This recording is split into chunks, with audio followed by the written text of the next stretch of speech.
Cinquième numéro de la journée, messieurs et dames, fidèles téléspectateurs, bienvenue encore une fois dans le cadre et un rendez-vous habituel, mais le a une journée spéciale, une journée pas comme les autres, parce que les autres, solo là, Namaye Tali anniversaire, 4 ans jour pour jour, Bosolo télévision, Tokokisi, Ezali Mbalali Boso, Tokokisa 4 ans, Tokokisi Mbalami Balete, Ezali Esengo. Donc la direction ensemble, n'a pas personnel, to décida qui, le lenge a fêté ça, le lenge mususu, total la installation na biso, total lolenga kosala mosala topesa ngo valeur basango ku ya monde bozana lolendo lolenge toza kosala makambo.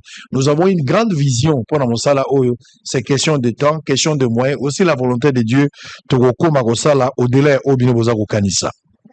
Quatrième numéro, pendant 10-15 minutes, nous allons recevoir Paul Chilumbu, il est député national et professeur des universités. Ensemble, Naye, de Tozali Koloba tout à l'heure. Professeur, bonjour et bienvenue. Bonjour, Papa Sango. Alors, tu sais, Péli, la cadre, il y a 4 ans à Bosolo. Bosolo est bandit aux atteintes oculaires. Bosolo est bandit au Tchema Boko. Bosolo est bandit au participé. 4 ans jour pour jour, Bosolo Lelo. À Sali Lelo. Tokangi 3 semaines. Tobongi si ba studio. Ou tu ko visiter. Ba impression na yo après visite. Mais aussi pour la studio place yo vandi 4 ans après. Non, mais merci, Papa Sango. D'abord, na invitation na yo. Oui, oui, nous avons ça fait na otoko mara lobby na 2h du matin. Mais tant on a mon invitation na yo, na robayi ke o ezanda kuna biso. Ezanda kuna biso pour nani? Parce que vous avez fierté na biso. Bato bako loba na ba on est balingi. Ngai na za muta sentiment te. Ngai so na ndimio. So na ndimio pété. Muta ofoti nga pété na ndimayo. Vous êtes une fierté et un modèle pour notre jeunesse. Vous comprenez? Vous êtes ce qu'on dit en anglais, un self-made man. Donc, Muntu, à outil du néant, à sali idéologie nae, à kolisi ango, pe à sungé beli. C'est ça, Bosolo, la politique. Impression dans les airs, parce que je dirais que waouh, parce que, regardez, ndenge to yaka, ndenge to banda en Africa TV. Oui, Africa TV, parce que Tokomi place ou Tokomi, on peut que vous jetez des fleurs. Je suis impressionné et je vous félicite. Na ba effort ou sala pour améliorer qualité à Moussala parce qu'il y a beaucoup d'entre nous dès qu'a commis quelque part à Kainsi qu'a commis à Souki, ils ne pensent pas s'améliorer. Mais toi, tu penses comment améliorer, comment projeter le futur, comment. Donc moi je vous félicite. Et je vous dis merci pour la biso bato tous les gars solo pour la condition aux autres chabiso pour la ndenge au bongisi plateau na yo ndenge bongisi ba bureau ndenge bongisi ba matos ba réception ba nini. En tout cas moi tout ce que je peux vous dire bravo Merci beaucoup, merci beaucoup. Un travail d'ensemble, ngai mogote baninga bazali ba mokola mokola derrière tant que leader faut pas que ma pingé dans mais leader n'a rien à dire. Très bien. Ouais. Alors, professeur Chilumbu, 2-3 petites questions, peut-être pour nous avoir vous a parmi, invité rare. D'abord, respecter qui n'a pas que tant que tu as oso exagérer la ponctualité. Ponctualité, c'est la bonne et non, très ponctuel. Et à maladie, n'a pas ça, malade, il dépêche, donc, ils ont malade, il dépêche ça aussi. T'es pour la ponctualité. Polémique. Pour la polémique, t'es na tout. Non, on invité un tweet personnel. Peut-être on invité Paul Chilumbu. Ouais. Ce qu'on invité, il dépêche, on va combattre, peut-être ponctuel. Tu sais, ça qui peut-être ponctualité, école et tienne, si c'est qu'est-ce que bien, il dépêche. En tout cas, tout ça, ponctuel, hein. Tout ça, ponctuel. Yo, so za mbeba, c'est un exemple, mais ngai, peut-être, n'a yébé. Exemple, on l'a fait, tobo, il fait tes bébas. Fait tes bébas, mais, nazoloba, tika matumboli, nalobi, on invité inga. On invité IDPST, ngana yawa, en tant que Paul Chilumbu, n'a pas représenté IDPST. Guerre Zalamboka, Tilelo, de province Yaminene, dans le territoire, Monguna a continué à diriger Ango. Tous en la difficulté pour la bandeko bazali kuna, ça fait très mal. Mokondiambo kazoki mokano. Abandeko lobake kala militaire changer gouvernement. Pour gouvernement wana ezala gouvernement ya crise, oyo ko faire face na guerre au tozalango. Gouvernement yango ebimi.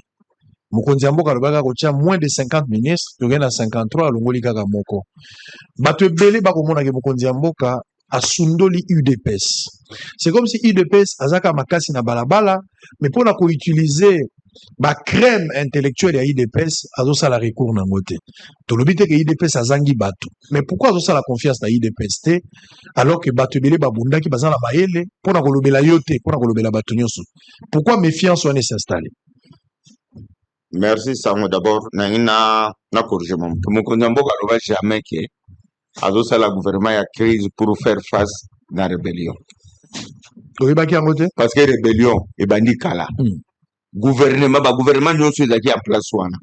Ezako bunisa rébellion. C'est-à-dire que mon konyamboka azosa la gouvernement pour bunisa rébellion. Vous comprenez? Ça c'est la première chose. La deuxième chose. Problème au Italie UDPS exactement Mukonyamboka azosala confiance na UDPS pour la kati ya UDPS nakotangela yo ba ministère clé où ils ont occupé par bato ya UDPS et je dis bato ya UDPS c'est incontestable ozolanda ministre de défense ils ont occupé par Chalabouamba Mwadi Amvita ministre intérieur ils ont occupé par Jacques Chabani ministre de la finance ils ont occupé par Doudou Fouamba, ministre de la fonction publique, ils ont occupé par Marcel Yaou. Bon, Marcel était. Jean-Pierre Yaou, on attend comme papa. Vous comprenez? Et tant au monde que UDPS a valablement représenté dans le gouvernement. Donc on ne peut pas dire que l'UDPS n'est pas représenté dans ce gouvernement. L'UDPS est représenté. Mais problème de la gestion à IDP, ça c'est un autre débat, ça n'a rien à voir. Et le président, quand il forme son gouvernement, il veille toujours à ce que son parti soit valablement représenté et l'UDPS est valablement représenté dans le gouvernement. Et puis la plupart des figures, dans le gouvernement, la population est fatiguée pour la gestion de Bango, improductivité, mais aussi pour pérenniser le même visage, au lieu peut-être couper sa occasion à certaines personnes, qui ont apporté quand même quelque chose pour bouger les lignes. Oui, c'est vrai, mais au moins, des fois, tu as la facilité à jugement. Au moins, pour juger Moutou, il faut que l'objectif n'est pas est-ce qu'atteindre un moto à atteindre. Vous comprenez? En tout cas, sincèrement, moi j'ai du mal. Il y a que juger que le ministre est compétent ou est incompétent. Parce que n'a évité l'objectif n'est pas signé qui va pas atteindre. Vous comprenez? Et à ce niveau, il n'y a que le chef lui-même qui peut apprécier que tel a fait quoi, tel a fait quoi, tel a fait quoi. N'attendez le ministre de la Défense, n'attendez le ministre de l'Intérieur, n'attendez le ministre de la Finance, n'attendez le ministre de la Fonction publique, donc ça veut dire que l'UDPS est présente. Alors il ne faut pas confondre le problème, il y a l'UDPS n'a pas problème au gouvernement. Le chef lui-même connaît qui peut faire quoi au sein de l'UDPS. Et de ce côté-là, en tout cas, personne ne peut s'en plaindre et personne ne peut dire que l'UDPS a un gouvernement. D'ailleurs, nous avons les postes régaliens, où la responsabilité n'a pas faut ça ça pour beaucoup qui est bien. Donc, on a que le gouvernement répondre à la tente au Bakbamane. Bon, on a évité, parce que au moment pour nous juger la volatilité, pour tant au petit mois d'examen. Oui, ma réponse. Alors, moi, je ne sais pas. Il n'y a que le chef, il y a un correcteur, a ébi batante nini, objectif nini a signé qui n'a pas ministre, ont-ils répondu ou pas? Maintenant, on va répondre à la question. Sauf que, pourquoi les mêmes personnes doivent revenir? Pourquoi? Bon, la jeunesse a IDPS. Oui, c'est là que la jeunesse a mon anité. Même ceux qui sont la ministre était, mais qu'on puisait quand même la crème intellectuelle pépinière. Oui, mais il faut comprendre que un gouvernement a ses contraintes. Tu comprends? C'est vrai, ce basu vieillesse à IDPS. Jeunesse à IDPS par cause de la mort, hein? Ce basu vieillesse à IDPS, si on peut le dire comme ça. Jeunesse à IDPS par cause de la mort. Donc moi, je crois que ça ne devait pas couper une polémique à ce sujet. Hein? Donc, mon candidat, tu évites le gouvernement, et vous direz combien de temps tu éviter la négociation pays à Doha et Zali côté au pays commission Izalaki bah ça là tout ça la négociation sur inter ceux qui congolais ceux qui vont servir nani na éviter donc vous voyez que tout ça donc peut-être le chef a ses raisons. Est-ce que vous avez réitéré le même propos le bas qui concernant Koumela Tshisekedi et que ceux qui ont dépendre il fallait retoucher la constitution et puis batala une limitation à mandat ça. Vous avez toujours la même approche ou bien par rapport à la réalité et vous qui orgueil vous avez le problème il y a orgueillité. Pas problème. Au moins on doit déjà aller le terre. N'a le baou na kanisala. Ils appellent flatérité. N'a le baou petit de haut pour ba nommer nga basa na jamais. Moi je suis un penseur libre. N'a le baou mambo na kanisala na le biboui. Et le baou liboso. Tant que Kagame a na Rwanda, Tshisekedi a na Congo. C'est au libo na mo Congo. Tous ba dirigeants awa. Il n'y a eu personne qui a pu tenir la tête à Kagame comme Tshisekedi l'a fait. Tshisekedi a démystifié, je dis bien a démystifié Kagame. Vous comprenez? Les autres ont quitté vers une solution. Il y a Souka, que guerre à l'est et si là. Fin cop. Il n'y a que Tshisekedi qui a pu faire ça. Donc, ce que nous avons dit, pour Naba, ba raison au besoin le bahana. Tous à sous mboka, tout ça un pro Kagame, bateau bazana ba couloir à Kagame wana, bazou c'est la vision sur marche en arrière. En vertu à principe nini, en vertu à texte nini, en vertu à loi nini, Tshisekedi tant que Kagame aza de l'autre côté, Tshisekedi va se pérenniser. Alors que la constitution, na raison. Pour la 2028, on peut-être yoté. Bon, bah, soutenir la thèse. En vertu, il y a principe nini. Il y a que le président de la République, pour qu'il y ait élection, a gagné Bino. 73,3%. Donc, il y a dialogue. Et comment peut-être l'article de la Constitution et le bas bon mot, ce qu'on voit tout ça. L'article de la Constitution est exact. Ça, c'est pragmatisme. Le pragmatisme, au-delà de 2028, c'est ce qu'on a expliqué. En vertu à principe, il y a ce qu'on l'élection qui est une opposition. Si là, on a gagné, à ça la mandat naïe, ce que c'est mandat naïe, n'est-ce pas? Tu organises l'élection. Mais Mouto a gagné. À ça, il y a une guerre bandit. Après, il y a une bandit, il y a un dialogue. N'est-ce pas? Tout ce là.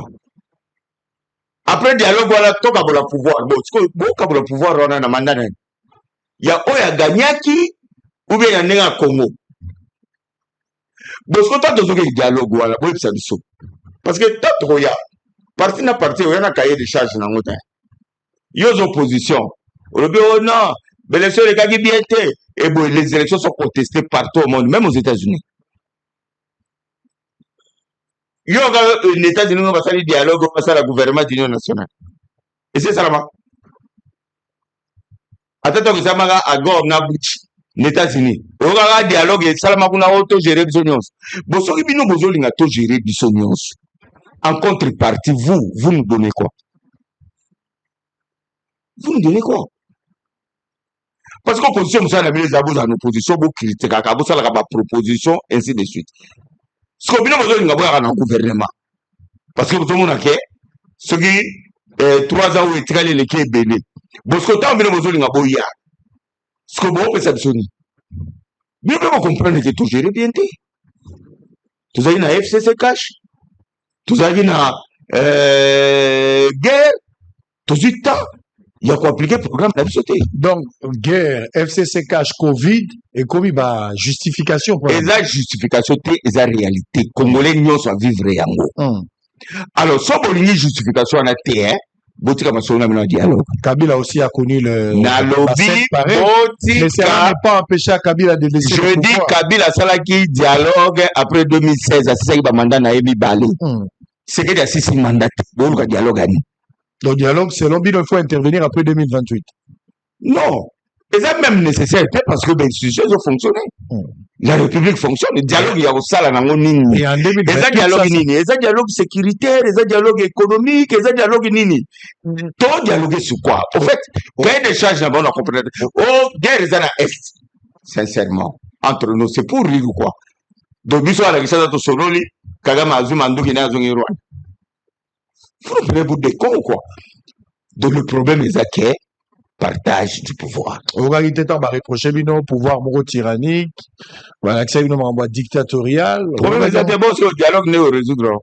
Non, ça dit remettre les choses. Tyrannie. À supposer que bon, il faut dialogue. Pourquoi vous avez un dialogue? C'est ça que vous avez fait. Non, des personnes qui ont comprendre le dialogue pourquoi? Pour faire quoi? Pour aboutir à quoi? Quel est l'objectif de ce dialogue? Seul pour éclairer, on a bien à comprendre. On a parlé de la cohésion. On a parlé de la cohésion nationale. Le Belibino Likambuyaba, Mboka, Boza Kozoaba, contrat, Nabato Libanda, ils ont la profit en Mboka te. Makambuyaba insécuriser d'autres personnes politiques. Les hommes politiques opposition Libanda. Mboka, ils ont régi Namibeko. Nous avons des institutions. Ok? Nous en avons parlement. Nous avons légiférer, contrôler, n'est-ce pas? Mais nous avons cour et tribunaux. Nous avons à saisir justice. Est-ce que vous allez à chaque fois, ce que vous êtes d'accord, ou bien chaque fois, ce que vous avez l'élection, tout est dialogue? Est-ce que ça a un sens? Pourquoi devrions-nous dépenser plus de 1 milliard de dollars? Plus de 1 milliard, 400 millions, oui, je ne sais même pas, pour organiser des élections. Et puis après 2 ans, tout solo là. Alors, tout solo, on a besoin de ce qu'il y a des présidents à vie, tout comme on a besoin de pouvoir, politiciens, nous sommes va on dépasse à Bambo, tout ça, tout on a bécole. Ça sert à quoi les élections finalement dans ce pays? Ça sert à quoi? Ceux qui ont gagné l'élection, ils n'ont pas là. Donc, il y a un dialogue, il y a Senko, pour Kabila, c'est ça qui manda là. En 2016. Ouais. Mais tu sais qu'il y a un mandat. Bon, il y a un gâteau sur là. Donc, Boza, ouvert, partant, pour le dialogue. La position, ils ont engagé Bissoté. Ils ont réflexion en tant que Paul Chulum. Aux Olanda. Ils ont dit makanisi na ngai yanga mpe na lobaka napesaka ozolanda soit tofongoli je bokoti toréunir biso tout infiniment. Allez, très bien, on va s'arrêter là pour aujourd'hui. C'était juste avoir votre point de vue. Oyoki Marambouya Uhuru Kenyatta, ce qui s'est passé avec le président Kenya. Au moins le président Kenya, bon, peut-être ils ont un bateau surpris. Mais biso tout au début qu'il y a un bras séculier. Bon, AFC, Botama. Et Botama Kunati. Tu veux que c'est un pro Kagame. Et là, ils ont camouflé le sol. Qu'est-ce que le gouvernement doit faire face à Moutouabou? Non, mais le gouvernement faut avoir responsabilité. Du genre? Du genre, il doit interpeller, par exemple, l'ambassadeur Kenya, n'est-ce pas? Et que ce qui a persisté dans des démarche, il faut qu'on rompe les relations diplomatiques dans Kenya, pour rompre. Pour en tout cas, sincèrement, on a un peu ignorant, mais on a évité Kenya, pendant ce que ma banque est belle, ils appellent à Kenya. Ah, mais papa, au Congo, il y a une banque boni, il y a un Congo. Ils ont privilège. Mais les banques sont privées, hein. Je ne crois pas que les banques sont nécessairement liées. Ne sont pas liées nécessairement à la politique. Mais politique et à Itana Bango, par conséquence, ça met à mal. Ouais. Et je ne crois pas même que la banque n'a pas content. Pourquoi le gouvernement est toujours dans défensif, il n'anticipe pas, il n'agit pas, il explique. Mais on va anticiper, ni pour Moutalingacha, consul na Goma, parce que d'après yo anticipation tout ça. Non, mesure par exemple, le lobby comme mesure qu'on sanctionner, qu'on rompre, il faut pas continuer. Oui, mais pour sanctionner, qu'on rompre, ça tu as gaffé. Mais il y a un gaffa qui était trop sanctionné, trop anticipé mon nez. Parce que pour le moment, le gouvernement, maintenant il y a des attaques, au lieu qui rebelles, à continuer, Kobo ya kotosa, le calme qui doit être observé de part et d'autre, on va continuer comme Mabato. Mais biso todo funda ka rebelle, c'est-à-dire rebelle à quoi ka solo nzoto ya Congo. Papa, nazo jana epso. Mais les rebelles à ça n'y a qui ça. À la gare, il faut que juin, à fait à moi. Baba le 23 mars, n'est-ce pas? Ceux qui rebellent à zone ça veut dire qu'il y a un travail qui se fait. Et un très grand travail. Un très grand travail. Le président et notre gouvernement, en tout cas, sincèrement, il faut le féliciter. Sinon, ce Congo n'existerait plus. Et puis, bah, rêve, il y a toi, nous avons Kenya, Ouganda, Rwanda, Niniwana, ils ont que Congo et Mwangana. Nous avons qui teni naye, biso à tout, tu as na évité ce qui na République ni, na évité tout. Comme sur République de Bossolo na politique. Très bien, merci beaucoup. Aux ala nos jeunes, aux ala sous jeunes. Yo mo ozo Michel ozo Michel. La jeunesse c'est un état d'esprit. Donc aux jeunes. Et là état d'esprit, ça peut pas jeune. On a 23 ans même kolo na mutu do so moni na zo raisonner. Ngala jeune na ku fa ka jeune. Tenanga tout nande par rapport à ministre na yo jeune. Ministre na mona référent Coutinho, ministre na yo ba uti kotia. Toti kagasi. T'es posé. Pardon. T'es posé. Posé quoi? On va dire. On a la joue la fête. Toi tu as fait le nom et ça fait. Posé. Pardon. T'es posé. Pardon, s'il vous plaît. Bon, dans le bien, le malade soit t'es. On va dire t'as trop c'est ça. Trop c'est ça. Alors on a comme moment où il y a tout ngela. Mutuwa tuza pa ma Congo. Obi nai. Shikito mushashi. Ya solo. Abega nga mon idole. C'est-à-dire que ndenge na boyi. Na samba ka chaque jour ma Congo pa ya Shikito mushashi. Ozolanda na lembi. Alors yo lokolo ye na makamuna ba jeunesse. En tout cas vous êtes plus jeune que nga. C'est là. Allez, on s'arrête là, c'est la fête. C'était le 5e numéro de la journée. Ça s'arrête, on s'arrête là. On va se retrouver après avec Jean-Marie Kassamba, président de l'UNPC. Merci d'avoir été le nôtre. En tout cas, merci, c'est moi qui vous remercie de votre invitation. Merci beaucoup. Voilà. Allez, on s'arrête avec une pause, un élément qui sera proposé par la régie. On se retrouve après pour le tout dernier numéro de la journée avec Jean-Marie Kassamba, JMK. Il est avec nous, notre président de l'UNPC, ville-province de Kinshasa. C'est juste après cette petite pause. À tout à l'heure. Tout ça, c'est nouveau. Oui. Tout. C'est une nouvelle technologie. À ce niveau ici, il y a une machine qui se trouve à Kinshasa. Oui. Qui va en faire oui. ce qu'on appelle rétréceur. C'est-à-dire les tissus. Quand ça rentre, que ça soit bien aligné, que les tissus soient bien alignés, bien fixés. Faire une bonne organisation. Ce sont des nouvelles. On a 3. Les deux sont finis. L'autre là. Ça, c'est un montage. Oui, un montage. On est en train de monter. Ça, ce sont de tissus écrus. Oh. C'est vrai. Oui. Oui, vous me savez à produire. Oui, vous me savez. Oui. Ah bon? Oui. Liputo va te coller tes autres. Ça, deux là. Ce sont des anciennes. Tout ça sont des anciennes. Les années 74. Donc, quand l'usine a commencé, c'était avec tout ça. Oui, ça, ce sont des nouvelles acquisitions avec la première tranche. Mais ici,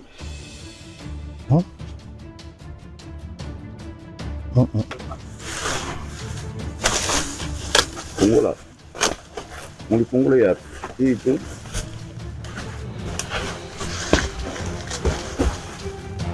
nous avons plus de cartes pilotes et de modules qui ont remplacé, n'est-ce pas, beaucoup de systèmes ici. Émis par le potentiel relançable de cette industrie, Papa Sango n'a pas manqué d'exprimer sa préoccupation quant au blocage du versement de la deuxième tranche. Qu'est-ce qui empêche le décaissement des 10 millions restants, s'est-il interrogé. Naza kosenga na chef de l'État. Bato yo la kakawa. tango yo yaki batiaki yo munduki te ezalaka nde bonne foi na patriotisme na yo olobi te bato efuna salela bango ozosalela bango parce que eza devoir redevabilité yo oza mosali na bango bango baza bakonzi lokola peuple na pouvoir du peuple pour le peuple par le peuple promesse na yo eza réalisé te awa soki okomi na niveau ya Kisangani na Tchopo komona makambo ebele yo olakaki esalami te esalami te mpo na nini mpo opesaki deja nzela bao baza pembeni na yo bao yo osalaka na bango bafacilité exécution ya promesse na yo te etikali mpe ka bongo sikoyo bazoya koyebi soki na bafrançais bazoloba no awa kaka 10 millions de etikali bandeko balakisi kozala sérieux nayebi te kozala sérieux faut kobenga ngo kodéfinir yango so ndenge ce que j'ai vu ici balakisi ngai nyonso namoni bamashine ya sika baprojet ebele na mboka na kotanga te 100 jours mbongo ebimaki ti légelu mbongo ebimaki mpe baprojet ya ndenge na ndenge mais awa bopesi kaka 7 millions lokola bango moko batie levire tala baresultat oyo emonani bazosenga 10 millions mpo yo ozala honnête vis-à-vis ya baboyome ezoba na baboyome oyo bao bavotaki baloba te mokonzi ya mboka alakaki mpe asalaki bazoumisa promesse na yo ekokisami te et c'est une honte mon loba ya mokonzi soki alobi yango nde eza nguya mais ntango yo olobi ekokisami te bato bakomi kolobaki mokonzi akosi bango ok yo ozokanisaki olobaki ya solo na motema na yo ke okokisa yango mais bato esengeli basalisa mpo baexécute basali yango te po 10 millions kaka mpo babakisa awa je rappelle ici que gouvernement congolais atiaki commission en place pour la surveillance ya misolo tozolobela likambo ya 7 millions 500 kaka oyo bobimisaki mbongo ya poche ya likolo ya bamembre ebele ya gouvernement ntango mosusu sikoyo mpo batisaka 10 millions mpo opération ekoma normal basi oyo baza na maagi bazozela balonaki coton moto akosomba bango aza te mpo basombi bango oyo mwasi oyo aza na buta akoteka ndenge nini mpo moto akosomba bango azali awa ezaka 17 millions ya pamba 10 millions de etikali avec motema pasi nde nalobi makambo oyo nakotika likambo oyo te nakoti yango na énergie nyonso jusqu'à ce que solution ezala trouver parce que mbongo bazosenga eza te mpo bayiba eza te mpo basakana nango tolobaka soki na nzela zambo omoni soso olanta bamboka ya mosika te bilembo ya sérieux eza emonani bo mpo opesa bango bazo alors que baoyo baza miyibi ya gouvernement baoyo basali bamontage financier ya miyibi bakontinue kozwa mbongo mpe bango basaka bafuti bango déjà avant bakokosa na projet mais bafuti bango déjà avant po yaki 800 millions bazwi déjà 400 millions bazwi déjà bongo oyo emonani na misala bozolembela kofuta nani nde ndoki ya Congo gouvernement congolais to ba congolais bango. Au regard de la portée économique de la Soteski, véritable bouffée d'oxygène pour la province de la Tchopo et plus de 36 000 producteurs de coton dans l'Ituri et les Bazuélé, la question reste entière. Pourquoi l'État congolais tarde-t-il à parachever cet engagement pourtant crucial pour l'économie régionale et du pays?